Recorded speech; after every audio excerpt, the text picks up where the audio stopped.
Given how controversial U.S. President Donald Trump is in Mexico, there was just one small protest to greet his Secretary of State and the Director of Homeland Security. But the tension showed in other ways. This meeting with the Mexican president almost didn't happen. The Mexican government said it would cancel it if officials didn't like how the first meeting with Mexican ministers turned out. That meeting didn't seem to go as planned. As the media waited, they negotiated longer than expected. The scheduled statement started more than an hour late.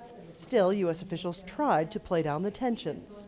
Our visit was forward-looking, focusing on common interests that would advance security and economic well-being. In our meetings, we jointly acknowledged that in a relationship filled with vibrant colors, two strong sovereign countries from time to time will have differences. But Mexican ministers didn't hide their unhappiness. There's a concern and irritation among Mexicans about policies that might be harmful for industry.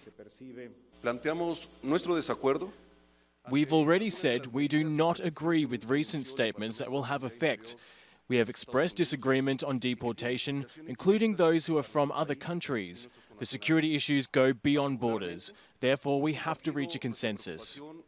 He's referring to a recent order that greatly expands the number of undocumented immigrants in the U.S. that can be deported, and a plan to send migrants from countries like El Salvador back to Mexico instead of home. U.S. officials promised to work with their Mexican counterparts.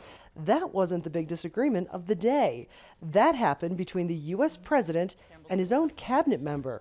This is how Trump describes what's happening. It's a military operation. His own Homeland Security advisor strongly disagreed, angrily blaming the media, not his boss. There will be no use of military forces in immigration. At least half of you try to get that right, because it continually comes up in the reporting. Mexico did get some key concessions from the U.S. They admitted there's a problem with their side of the border, namely the amount of illegal drug money and guns that they're letting into Mexico.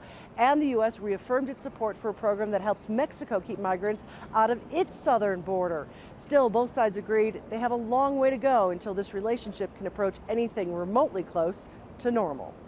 Patty Culhane, Al Jazeera, Mexico City, Mexico.